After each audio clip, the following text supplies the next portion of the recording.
Assalamualaikum warahmatullahi wabarakatuh.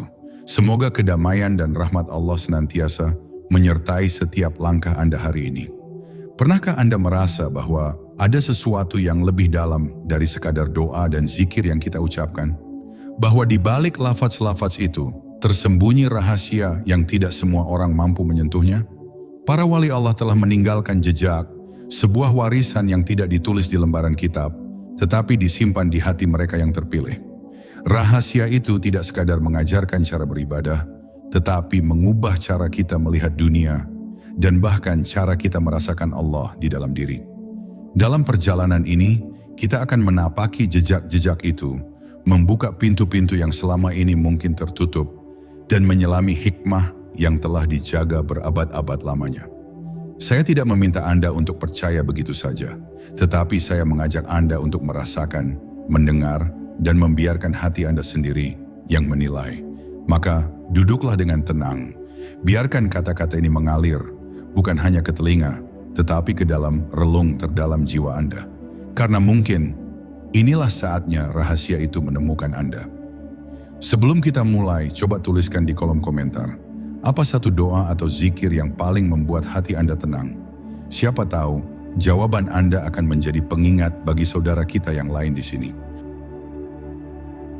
Bab 1. Jalan sunyi yang tidak tercatat. Di hadapan ilmu para wali, pena menjadi bisu dan tinta kehilangan keberaniannya untuk menulis. Sebab, yang mereka pahami bukanlah kumpulan kata atau hafalan, melainkan bisikan rahasia yang hanya terdengar oleh hati yang sudah dimurnikan. Jalan yang mereka lalui bukanlah jalan yang ramai dilintasi manusia.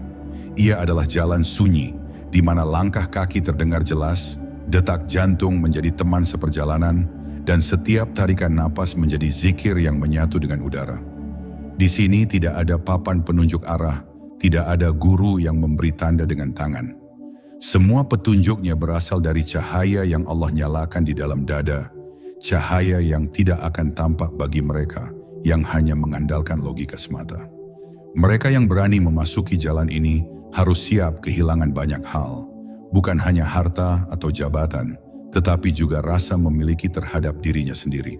Sebab di awal langkah, jalan ini akan mengupas setiap lapisan topeng yang manusia pakai untuk melindungi egonya. Semua gelar, kebanggaan, bahkan keyakinan yang selama ini dipegang erat akan diuji dan dibalikkan, hingga yang tersisa hanyalah kejujuran terdalam. Dan di saat itulah seseorang mulai memahami bahwa kebenaran yang sejati tidak pernah datang dari luar, melainkan dari dalam dirinya, dari sebuah ruang hening yang sebelumnya terkubur di bawah ribuan suara dunia. Setiap orang yang menapaki jalan ini akan merasakan bagaimana Allah berbicara tanpa kata, mengajarkan tanpa buku, dan membimbing tanpa sentuhan fisik. Ajaran itu hadir melalui peristiwa-peristiwa yang tampak sederhana, namun menyentuh jiwa dengan kedalaman yang sulit dijelaskan. Kadang ia datang lewat kehilangan yang membuat air mata jatuh tanpa henti. Kadang ia hadir dalam keheningan malam ketika semua orang tertidur, dan hanya hati yang terjaga yang mampu mendengar langkah lembut rahmatnya mendekat. Dalam momen-momen seperti itu, para wali belajar bahwa setiap detik dalam hidup adalah madrasah, dan setiap perasaan adalah ayat yang harus dibaca dengan hati, bukan mata. Namun, jalan sunyi ini bukan tanpa tantangan. Justru disinilah cobaan terbesar muncul, bukan dari orang lain, tetapi dari dalam diri sendiri. Ego akan memberontak, akal akan mempertanyakan, dan hati akan diuji dengan keraguan yang menusuk. Tetapi para wali mengerti bahwa keraguan adalah pintu yang harus dilalui sebelum menemukan keyakinan yang murni. Mereka tahu bahwa setiap luka yang diterima di jalan ini hanyalah cara Allah membersihkan bejana hati agar layak menampung cahayanya. Maka, alih-alih lari dari ujian, mereka memeluknya karena di balik setiap kepedihan tersembunyi rahmat yang lebih luas dari lautan. Dan inilah rahasia pertama yang tidak bisa ditulis dalam kitab. Bahwa ilmu sejati bukanlah sesuatu yang dikejar, melainkan sesuatu yang akan datang ketika hati telah siap menjadi tempatnya. Kitab-kitab dapat memberi arah, guru-guru dapat membuka pintu, tetapi langkah masuk hanya bisa dilakukan oleh jiwa yang telah menyerahkan seluruh dirinya kepada Allah. Ilmu para wali adalah ilmu rasa, terasa meski tak terlihat, dimengerti meski tak diucapkan, dan hidup meski tak tertulis. Barang siapa pernah merasakannya, ia akan mengerti bahwa sejak awal yang dicari sebenarnya bukanlah ilmu, melainkan Dia yang menjadi sumber segala ilmu. Bab 2. Bahasa yang tidak diajarkan oleh lidah. Ada bahasa yang tidak diucapkan oleh lidah dan tidak didengar oleh telinga, tetapi hanya dirasakan oleh hati. Para wali berbicara dengan bahasa ini, bahasa yang lahir dari hening, tumbuh dari keikhlasan, dan berbuah dalam bentuk cahaya di wajah. Bahasa ini tidak membutuhkan kata, tidak memerlukan terjemahan, sebab maknanya langsung sampai pada jiwa yang siap menerimanya. Dalam pertemuan antara guru sejati dan murid yang tulus, bahasa ini mengalir begitu saja. Terkadang melalui tatapan yang menembus lapisan batin, terkadang melalui senyum yang memadamkan kegelisahan. Siapa yang pernah merasakan bahasa ini akan mengerti bahwa sebagian pesan Allah tidak dikirim melalui suara, melainkan melalui rasa. Di majelis para wali, seorang murid bisa duduk berjam-jam tanpa satupun kata keluar dari mulut gurunya. Namun entah bagaimana, ia pulang dengan dada yang terasa lebih lapang dan hati yang terasa lebih tenang. Itulah kekuatan dari bahasa yang tak kasat mata ini.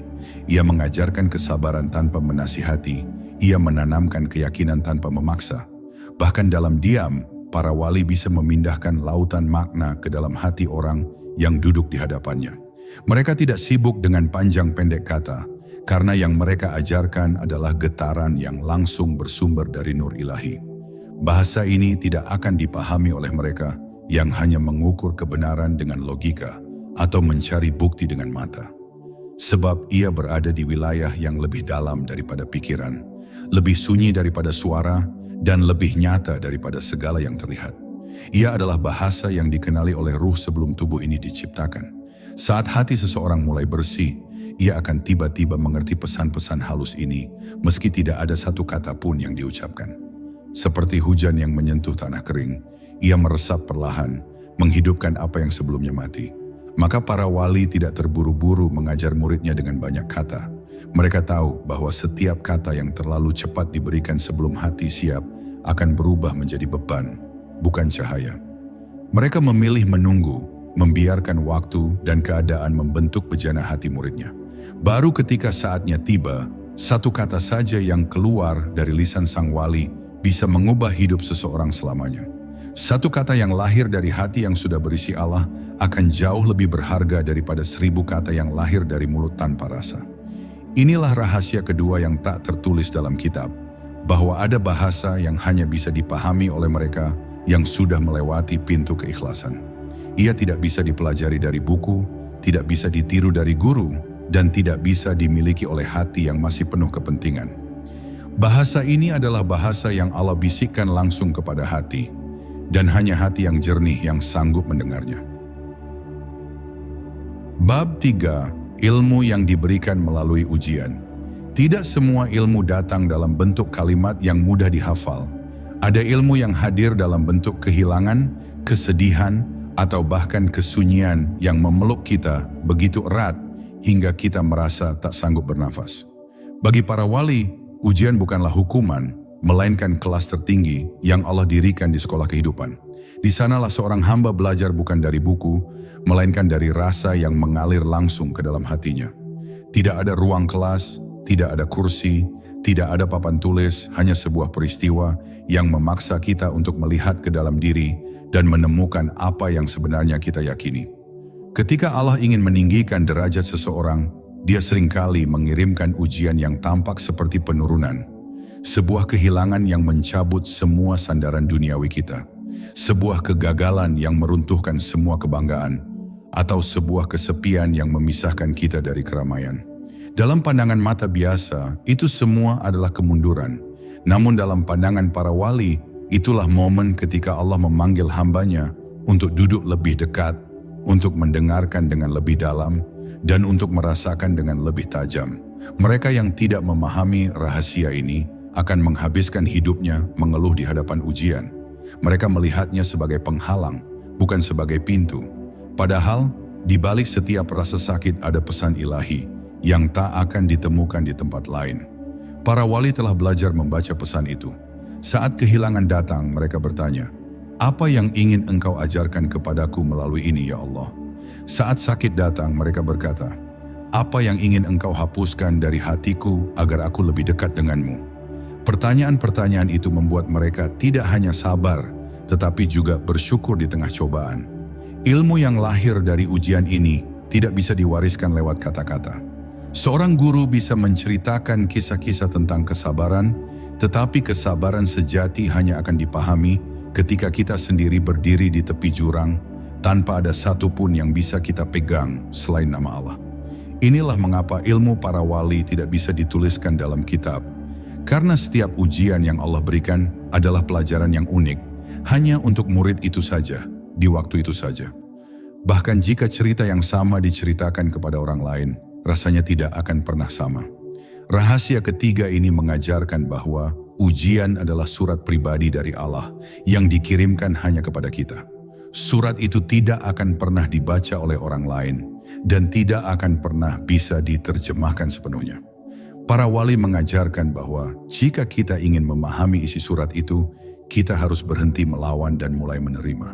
Sebab setiap luka yang kita terima di jalan ini hanyalah cara Allah membuka pintu yang selama ini tertutup di dalam hati kita. Dan ketika pintu itu terbuka, cahaya yang masuk akan membuat kita mengerti sesuatu yang tidak akan pernah bisa ditulis di halaman manapun di dunia ini. Bab 4. Cahaya yang tidak menyilaukan mata. Ada cahaya yang menyilaukan mata, tetapi membuat hati gelap.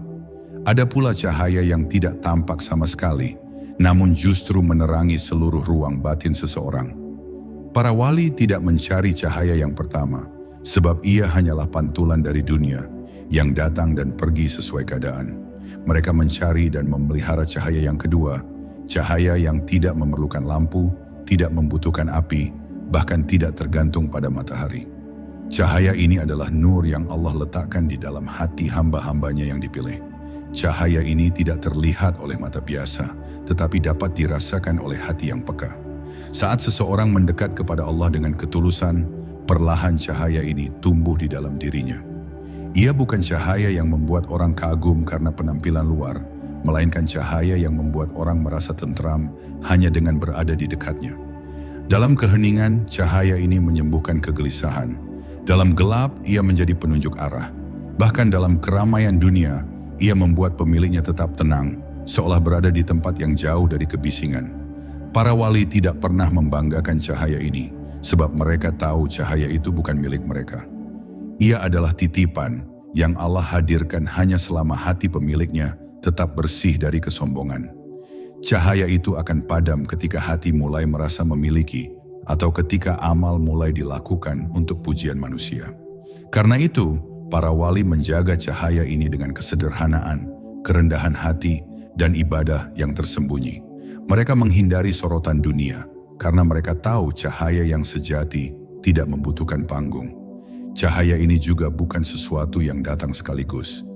Ia tumbuh perlahan seperti fajar yang perlahan mengusir gelap malam.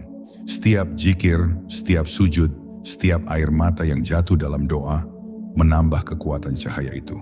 Hingga suatu hari hati menjadi begitu terang sehingga ia bisa melihat kebenaran meski berada di tengah kebohongan, bisa merasakan kehadiran Allah meski dunia terlihat kosong. Inilah cahaya yang membuat para wali berjalan dengan tenang di jalan yang penuh ujian, sebab mereka tahu arah yang mereka tuju. Rahasia keempat ini mengajarkan bahwa tidak semua cahaya itu baik dan tidak semua yang bersinar itu suci. Cahaya para wali adalah cahaya yang tidak membuat mata terpesona, tetapi membuat hati merunduk dalam rasa syukur. Ia tidak datang dari luar, melainkan dari dalam, dan hanya Allah yang dapat menyalakannya. Cahaya inilah yang tidak bisa digambarkan dalam kata, tidak bisa difoto oleh kamera, dan tidak bisa ditulis dalam kitab. Ia hanya bisa dirasakan ketika hati kita mulai dekat dengannya. Bab 5. Doa yang tidak diucapkan. Tidak semua doa keluar dari lisan. Ada doa-doa yang hanya bergetar di dalam hati, tanpa pernah diucapkan, namun justru lebih cepat sampai kepadanya. Para wali memahami rahasia ini. Mereka tahu bahwa doa bukanlah sekadar rangkaian kata yang disusun dengan indah, tetapi seruan batin yang lahir dari kedalaman jiwa. Doa yang sejati seringkali tidak terdengar oleh telinga, tidak terbaca oleh bibir, bahkan pemiliknya pun kadang tak menyadari bahwa ia sedang berdoa. Ia hadir dalam bentuk rindu yang tak terucap, rasa lemah yang berserah, atau air mata yang jatuh tanpa kata. Di hadapan Allah, doa yang paling tulus adalah doa yang keluar dari hati yang hancur. Ketika seseorang berada di titik di mana semua pintu dunia tertutup dan satu-satunya yang tersisa hanyalah pintunya, maka setiap tarikan napasnya menjadi doa. Para wali memahami bahwa doa dalam keadaan seperti itu tidak memerlukan bahasa, karena Allah telah mendengar isi hati hambanya bahkan sebelum bibirnya bergerak. Maka mereka sering diam lama dalam sujud, membiarkan hatinya berbicara langsung kepada Rabb-nya, tanpa campur tangan kata-kata yang bisa membatasi makna.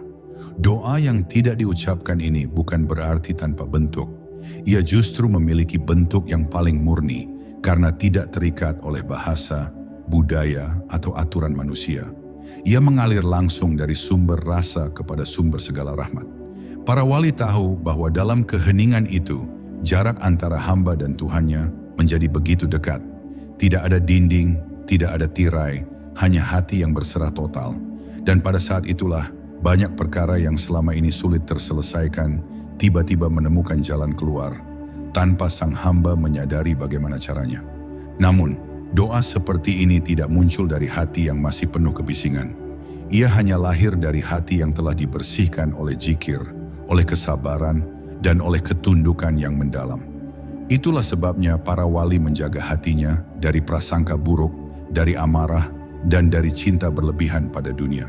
Mereka tahu, hati yang kotor akan memantulkan doa seperti kaca buram, sedangkan hati yang bersih akan memantulkan doa seperti cermin yang jernih. Rahasia kelima ini mengajarkan bahwa doa terbaik bukanlah doa yang paling panjang, tetapi doa yang paling tulus. Ia tidak selalu terdengar oleh manusia, tetapi selalu didengar oleh Allah. Dan doa seperti ini tidak akan pernah bisa ditulis dalam kitab, karena ia adalah bahasa pribadi antara seorang hamba dan Tuhannya, yang hanya keduanya yang mengerti. Bab 6. Zikir yang menyatu dengan napas. Bagi para wali, zikir bukanlah aktivitas yang dimulai dan diakhiri oleh waktu. Ia adalah aliran yang menyatu dengan setiap tarikan dan hembusan napas. Mereka tidak sekadar menyebut nama Allah di bibir, melainkan merasakannya mengalir di seluruh tubuh, menghidupi setiap detak jantung, dan mengisi setiap ruang jiwa. Zikir seperti ini tidak membutuhkan tasbih untuk menghitung, karena hitungannya tak pernah berhenti. Bahkan saat mereka berjalan, berbicara, atau bekerja, hati mereka tetap berputar dalam ingatan kepadanya, seperti bumi yang terus berputar mengelilingi matahari tanpa pernah lelah. Zikir yang menyatu dengan napas bukanlah perkara mudah untuk dicapai. Ia membutuhkan latihan yang panjang, bukan hanya di lisan, tetapi di hati. Pada awalnya zikir dilakukan dengan suara yang terdengar, agar hati terbiasa mengikutinya. Lama-kelamaan suara itu mulai mengecil, sampai akhirnya hanya hati yang mengucapkannya. Dan pada tingkat tertentu, hati pun tidak lagi mengucapkan, karena seluruh jiwa telah menjadi zikir itu sendiri. Para wali menyebutnya sebagai keadaan ketika zikir tidak lagi dilakukan, melainkan menjadi diri. Dalam keadaan ini, dunia tidak lagi menjadi penghalang. Justru dunia menjadi ladang di mana zikir terus tumbuh. Setiap orang yang bertemu mereka akan merasakan ketenangan yang sulit dijelaskan, karena hati yang dipenuhi zikir memancarkan kedamaian yang melampaui kata. Bahkan tanpa mereka berbicara tentang agama, orang-orang di sekitarnya sudah merasakan panggilan untuk kembali mengingat Allah. Zikir itu menjadi cahaya yang memancar tanpa mereka sadari. Namun zikir yang menyatu dengan napas hanya dapat bertahan jika hati tetap bersih. Sebab sekali saja hati terselimuti oleh kesombongan atau kelalaian, zikir itu akan melemah. Para wali sangat berhati-hati menjaga niatnya, memastikan bahwa setiap ingatan kepada Allah bukanlah untuk dilihat atau dipuji, tetapi semata-mata karena cinta yang mendalam kepadanya. Mereka tahu zikir tanpa cinta hanyalah gerakan bibir, Sedangkan zikir dengan cinta adalah gerakan jiwa yang tak terputus. Rahasia keenam ini mengajarkan bahwa zikir sejati bukanlah sesuatu yang kita lakukan di waktu tertentu, tetapi sesuatu yang menjadi bagian dari siapa kita. Ia tidak pernah bisa ditulis dalam kitab, karena kitab hanya dapat mengajarkan lafaznya, bukan kehadirannya. Kehadiran itu hanya bisa diperoleh melalui pengalaman langsung ketika kita rela mengosongkan diri dari segala selainnya, hingga yang tersisa hanyalah Dia di setiap napas kita. Bab 7. Ilmu yang turun melalui diam. Di dunia yang bising ini, diam sering dianggap sebagai kekosongan. Namun bagi para wali, diam adalah ruang yang penuh, syarat dengan cahaya dan hikmah yang tidak terlihat oleh mata biasa. Dalam diam, mereka mendengarkan suara yang tidak terdengar, suara yang datang dari dalam, dari sumber segala sumber. Diam mereka bukanlah tanda ketidakpedulian, melainkan tanda bahwa mereka sedang mendengar sesuatu yang jauh lebih dalam daripada percakapan manusia. Di sanalah ilmu turun, bukan dalam bentuk kata, melainkan dalam bentuk pengertian yang tiba-tiba memenuhi hati. Diam yang seperti ini tidak mudah dipelajari. Ia membutuhkan latihan untuk menenangkan gelombang pikiran yang terus bergerak. Pada awalnya, seseorang yang mencoba diam justru akan mendengar kebisingan dalam dirinya sendiri. Suara kekhawatiran, suara penyesalan, suara keinginan yang belum terpenuhi. Para wali telah melewati semua itu, hingga yang tersisa hanyalah hening yang benar-benar hening. Dan dalam hening itulah, rahasia-rahasia yang tak bisa diungkapkan mulai terbuka perlahan. Ilmu yang turun melalui diam tidak datang setiap saat. Kadang ia hadir di tengah malam, ketika semua orang tertidur dan hanya hati yang terjaga yang dapat merasakannya. Kadang ia datang saat seseorang duduk di tepi sungai, memandang air yang mengalir tanpa tergesa. Tiba-tiba, tanpa peringatan, hati mengerti sesuatu yang sebelumnya tampak mustahil untuk dipahami. Bukan karena membaca, bukan karena mendengar, tetapi karena Allah sendiri yang menanamkan pengertian itu ke dalam jiwa. Para wali menjaga diamnya dengan hati-hati. Mereka tidak tergesa-gesa berbicara, karena mereka tahu tidak semua yang mereka mengerti boleh disampaikan. Sebagian ilmu hanya untuk dirinya, sebagian lagi hanya untuk orang yang siap menerimanya. Mereka mengerti bahwa kata yang diucapkan kepada hati yang belum siap bisa berubah menjadi beban yang justru menjauhkan orang itu dari kebenaran. Maka mereka lebih memilih diam, menunggu hingga Allah memberi tanda bahwa waktunya telah tiba untuk berbicara. Rahasia ketujuh ini mengajarkan bahwa kadang-kadang cara terbaik untuk belajar adalah dengan berhenti mencari dan mulai mendengarkan. Bukan mendengarkan dunia, tetapi mendengarkan keheningan itu sendiri. Dan ketika kita mampu mendengar keheningan, kita akan menemukan bahwa ia bukan sekadar ketiadaan suara. Ia adalah bahasa yang digunakan Allah untuk berbicara kepada hati hambanya. Sesuatu yang tidak pernah bisa dicatat di lembaran kitab, karena kitab hanya berisi kata, sedangkan ini adalah pengertian yang langsung masuk ke dalam jiwa. Bab 8. Perjalanan tanpa langkah. Para wali sering berbicara tentang perjalanan yang tidak diukur oleh jarak, tidak dihitung dengan langkah, dan tidak diakhiri oleh tujuan di peta. Perjalanan ini berlangsung di dalam, di ruang batin yang lebih luas dari samudra, lebih tinggi dari langit, dan lebih dalam dari bumi. Tidak ada kendaraan, tidak ada bekal, karena yang dibutuhkan hanyalah hati yang siap untuk berjalan menuju Allah. Inilah perjalanan yang tidak dimulai oleh kaki, melainkan oleh kesadaran. Perjalanan ini seringkali dimulai ketika seseorang merasa kehilangan arah dalam hidupnya. Segala yang dulu dianggap penting tiba-tiba tampak hampa, dan segala pencapaian dunia terasa tidak lagi memuaskan. Pada saat itu hati mulai mencari sesuatu yang tidak bisa dibeli atau dimiliki, sesuatu yang hanya bisa dirasakan. Para wali mengatakan bahwa itulah saat pertama kali seseorang memulai perjalanan tanpa langkah ini, ketika hatinya memutuskan untuk pulang. Di sepanjang perjalanan ini, tidak ada tanda jalan yang terlihat. Justru yang ada adalah tanda-tanda yang hanya bisa dibaca oleh rasa. Kadang Allah mengirimkan seseorang untuk menjadi cermin, kadang Dia mengirimkan peristiwa yang memaksa kita berhenti sejenak dan merenung. Setiap kejadian, baik yang manis maupun yang pahit, menjadi batu pijakan berikutnya.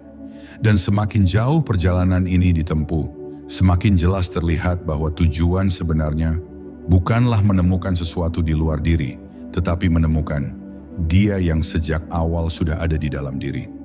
Para wali berjalan di jalur ini tanpa tergesa. Mereka tahu bahwa tergesa hanya akan membuat mata buta pada keindahan yang tersembunyi di setiap langkah batin.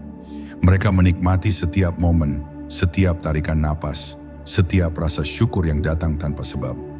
Bagi mereka, perjalanan ini tidak akan pernah berakhir. Karena bahkan ketika sampai kepadanya, mereka hanya akan memulai babak perjalanan yang baru. Rahasia ke-8 ini mengajarkan bahwa jalan menuju Allah bukanlah jalan yang ditempuh oleh tubuh, melainkan oleh hati. Tidak ada peta, tidak ada jarak, hanya ada kesediaan untuk terus berjalan di dalam kesadaran yang jernih. Dan karena itu, perjalanan ini tidak bisa dicatat di kitab, karena ia bukan tentang langkah yang terlihat, tetapi tentang perubahan yang hanya hati yang dapat merasakannya. Sebab 9, rahasia yang dijaga oleh waktu. Tidak semua rahasia dapat dibuka kapan saja. Ada rahasia yang hanya akan terungkap ketika waktu telah mengizinkan dan hati telah siap memikulnya. Para wali memahami hal ini dengan baik. Mereka tahu bahwa pengetahuan yang terlalu cepat diberikan bisa menjadi racun, dan rahasia yang dibuka pada saat yang salah bisa melukai lebih dalam daripada kebodohan itu sendiri. Karena itu, mereka menyimpan sebagian besar ilmunya dalam keheningan, menunggu saat yang telah Allah tetapkan. Bagi orang yang belum siap, rahasia itu hanyalah sekumpulan kata tanpa makna, atau bahkan menjadi sumber kesalahpahaman. Tetapi bagi hati yang telah dibersihkan oleh ujian dan ditundukkan oleh zikir, satu kalimat saja bisa menjadi kunci yang membuka pintu yang selama ini terkunci rapat. Inilah mengapa para wali sangat berhati-hati dalam memilih siapa yang berhak menerima sebagian rahasia tersebut. Mereka tidak pelit ilmu, tetapi mereka tahu setiap kunci hanya dibuat untuk satu pintu, dan pintu itu hanya dimiliki oleh orang tertentu. Rahasia yang dijaga oleh waktu seringkali bukan tentang pengetahuan baru, tetapi tentang pengertian yang mendalam terhadap sesuatu yang sederhana. Sebuah ayat yang sudah dibaca ratusan kali, tiba-tiba terasa baru dan membuka makna yang tak pernah disadari sebelumnya. Itulah cara Allah mengajarkan bahwa ilmu sejati tidak datang sekaligus, melainkan sedikit demi sedikit, sesuai kesiapan hambanya. Para wali tidak terburu-buru untuk mengetahui segalanya. Mereka berjalan seiring dengan waktu, menerima apa yang dibuka hari ini, dan bersabar menunggu apa yang akan dibuka besok. Mereka tahu setiap lapisan rahasia yang terbuka adalah hadiah yang datang dengan tanggung jawab yang lebih besar.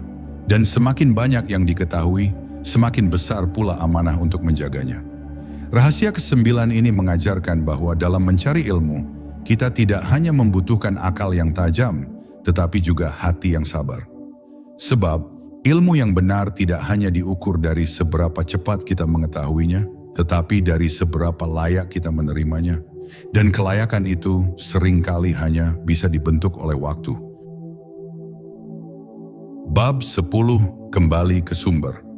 Pada akhirnya, semua perjalanan, semua zikir, semua ujian dan semua rahasia hanya memiliki satu tujuan, kembali kepada Dia yang menjadi sumber segalanya. Para wali memahami bahwa segala ilmu yang mereka peroleh, segala cahaya yang mereka terima, dan segala hikmah yang mereka pegang hanyalah pantulan dari satu cahaya besar yang berasal dari Allah. Tidak ada yang benar-benar milik mereka, karena sejak awal semua itu hanyalah titipan. Kembali ke sumber bukan berarti meninggalkan dunia sepenuhnya, tetapi menempatkan dunia pada tempatnya. Para wali masih makan, minum, bekerja, dan bercakap dengan manusia. Namun hati mereka tidak pernah benar-benar jauh dari Allah. Mereka melihat dunia seperti bayangan di air, nyata dalam pandangan mata, namun tidak dapat digenggam. Segala yang mereka lakukan hanyalah cermin dari ibadah mereka kepadanya. Ketika sampai pada titik ini, seseorang akan menyadari bahwa ilmu yang sejati bukanlah tentang mengetahui banyak hal, melainkan tentang mengenal satu hal dengan sempurna, mengenal Allah. Segala bentuk pengetahuan yang tidak membawanya kepada pengenalan ini, meski tampak berharga, pada akhirnya hanyalah hiasan yang akan pudar. Sebaliknya, satu zikir yang dilakukan dengan hati penuh cinta dapat membawa seorang hamba lebih dekat kepadanya daripada 1000 pelajaran yang hanya mengisi kepala. Para wali kembali kepada sumber dengan hati yang ringan karena mereka telah menanggalkan segala beban dunia di sepanjang perjalanan. Mereka tidak membawa bekal selain kerinduan untuk bertemu. Dan ketika saat itu tiba, mereka pulang dengan tenang seperti seorang musafir yang kembali ke rumahnya setelah perjalanan panjang. Rahasia terakhir ini mengajarkan bahwa semua jalan bermuara pada satu titik. Tidak peduli sejauh apa kita melangkah, seberapa banyak yang kita pelajari, atau seberapa dalam kita memahami, tujuan akhirnya hanyalah Dia. Dan kebenaran ini, seperti semua rahasia para wali, tidak akan pernah bisa ditulis sepenuhnya dalam kitab, karena kitab hanya bisa menjelaskan perjalanan, sedangkan pertemuan itu sendiri hanya bisa dialami. Sahabatku, perjalanan kita kali ini hanyalah secercah dari samudra hikmah yang para wali Allah wariskan. Rahasia yang tidak tertulis dalam kitab ini sesungguhnya bukan untuk disembunyikan, melainkan untuk dijaga dari hati-hati yang tergesa-gesa. Karena ilmu bukan hanya tentang apa yang kita ketahui, tapi tentang apa yang kita izinkan tumbuh di dalam jiwa kita. Ingatlah, bukan setiap kebenaran harus diucapkan, dan bukan setiap pengetahuan harus dihafalkan. Ada rahasia yang hanya akan hidup jika dirasakan, dihidupi, dan diamalkan. Dan mungkin Anda yang mendengarkan ini telah dipanggil untuk menjadi bagian dari penjaga rahasia itu. Jika hati Anda tersentuh, jangan biarkan percikan cahaya ini padam. Sebarkan kepada mereka yang siap agar cahaya ini terus berpindah dari hati ke hati. Tuliskan di kolom komentar apa pelajaran atau rasa yang paling membekas dari perjalanan ini. Dan jangan lupa, tekan tombol suka serta bagikan kepada saudara-saudara kita agar cahaya ini menyentuh lebih banyak hati. Wassalamualaikum warahmatullahi wabarakatuh.